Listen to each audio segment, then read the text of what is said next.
How's it going, guys? Welcome back to the channel. We just got to see Rugby Excellence opening weekend of the Champions Cup, and we get to see this performance between the Bulls and Bordeaux. Oh my word, I don't even know where to start. So I want to try and break down this game. Please like, subscribe, hit that hype button. It really does help the channel grow, and let's get into it.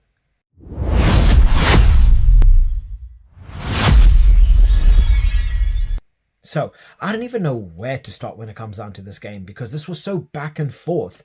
And if you had to ask me at halftime what the final score would be, I would have been inclined to say the Bulls are going to come away with a big win. Wrong.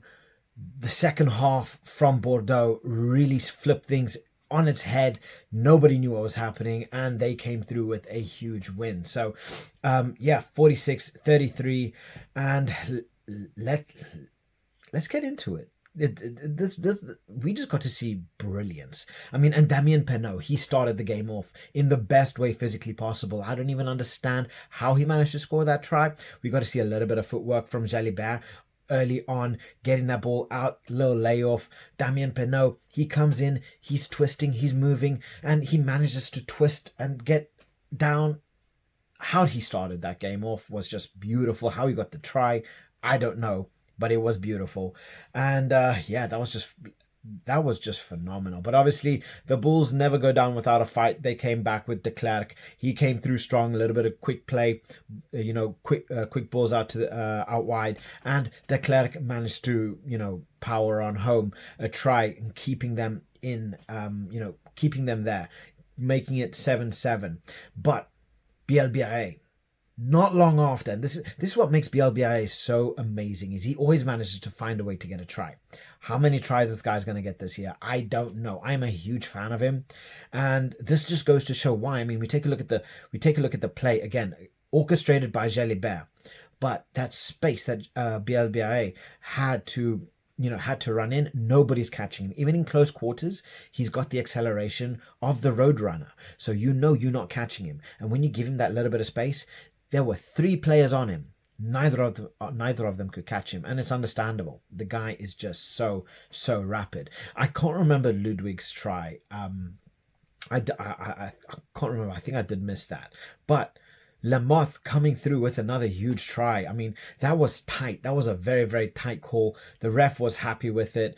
I don't know. I feel it should have been checked and time spent on it, but I will go with the referee in this decision. And Lamoth, he always manages to find a way to get a try. I mean, he's a hooker, but he's got that kind of like Dan Sheehan effect, where they always manage to bag themselves a couple of tries here and there, keeping themselves relevant, and putting in tries when they needed it most. And they did need it, because that ended up putting Bordeaux back in the driver's seat, 19-14. It didn't get converted, but Akka van der Merwe. Akka van der Merwe. What a beautiful sniping run from Handré Pollard. Handré Pollard, he took a couple players out of the game just there.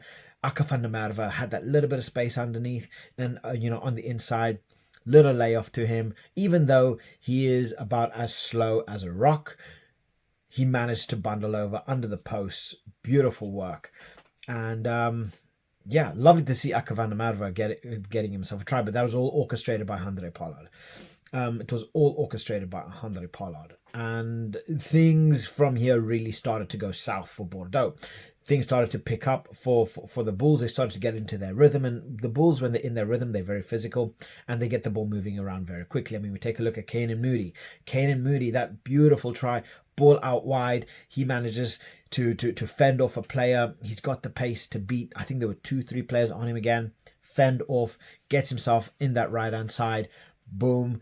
Kanan Moody continuing with his international form. The guy is unstoppable right now. And yeah, what a try. What a try. 36th minute. And then Rudolph comes through as well. I mean, Bordeaux, at this point, they were just sleeping. They were just sleeping because nobody was looking where he was. Nobody knew the better. And he practically just walked it in. He just walked it in. Nobody understood. Everybody was sleeping. Everybody was ball watching. Everybody was ball watching. And that was too easy.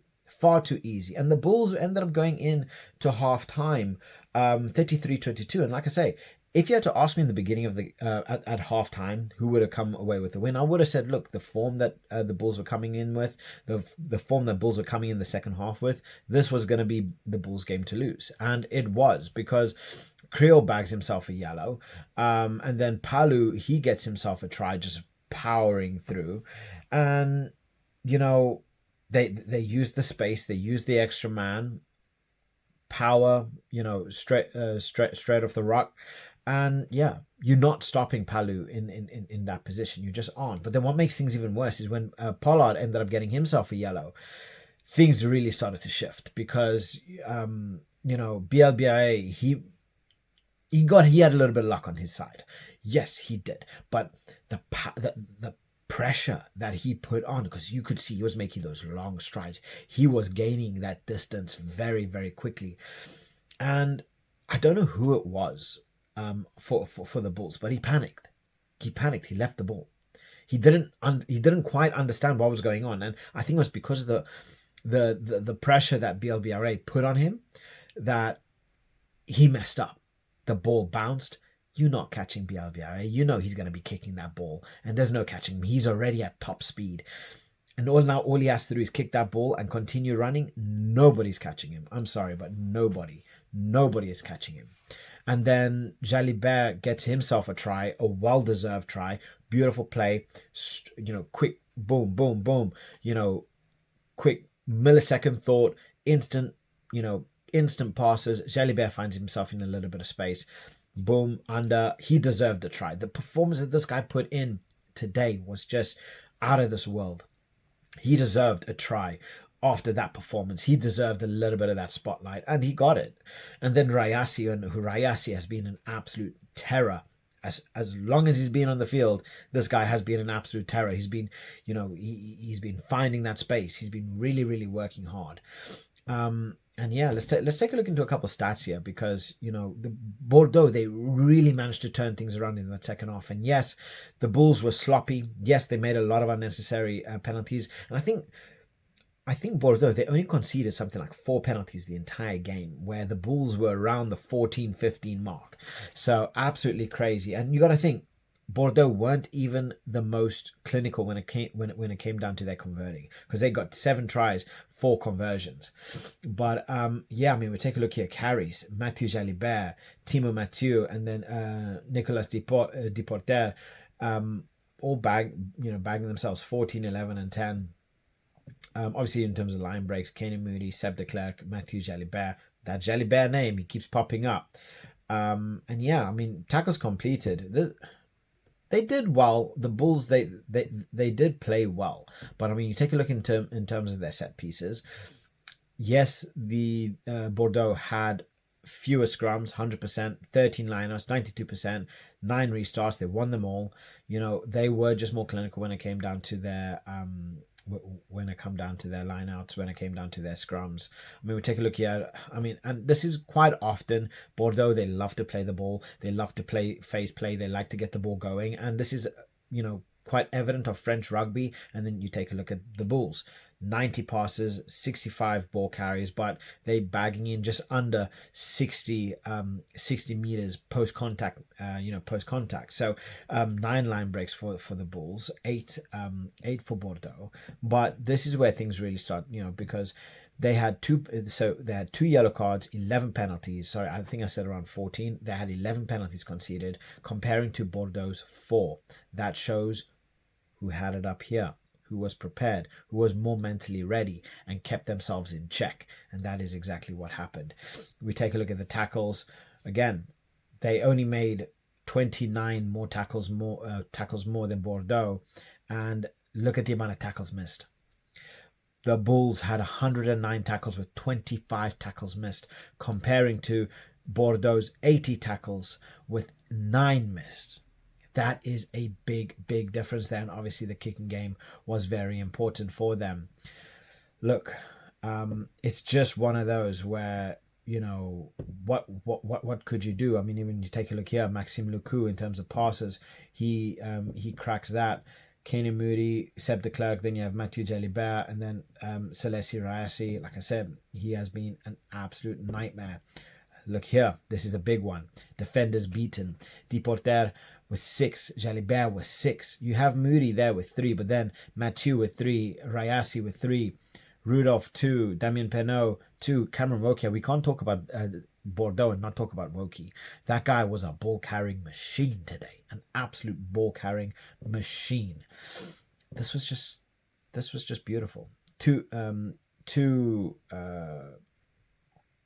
try assists for Damien Penaud, 2 for Jalibert, and obviously Andre with 3. But then Louis Bielbiaé, 2 tries, and yeah, it was just the tries themselves were beautiful, though. They were beautiful. And we really got to see an amazing game of rugby because, I mean, we take a look at the we take a look at the charts, and it shows here how where the Bordeaux they were creeping in front. Bordeaux managed to lose it. The Bulls crack open that little space there. The Bulls, Bordeaux take it back. The Bulls come back, and then back end of the first half, they really start taking control of the game. And then the early stages of the second half, they really start taking control of the game. But what ends up happening? You see that second half where they were so dominant, and then boom, boom, boom, boom, boom, straight down, and then they just plummeting off a cliff. Bordeaux's second half was fantastic. The Bulls, they lost their nerve. Those 2 yellow cards really cost them big. And yeah, what are your thoughts on Carl Dixon? Because I think a couple of you guys are going to have a couple words to say. So drop your thoughts in the comment section below. Like I said, once you hit that like button, you will see a hype button appear. It's free to click. Just hit that button. It just helps smaller channels grow and gets the video out to a wider audience. So please like, subscribe, and I'll catch you guys later. Bye.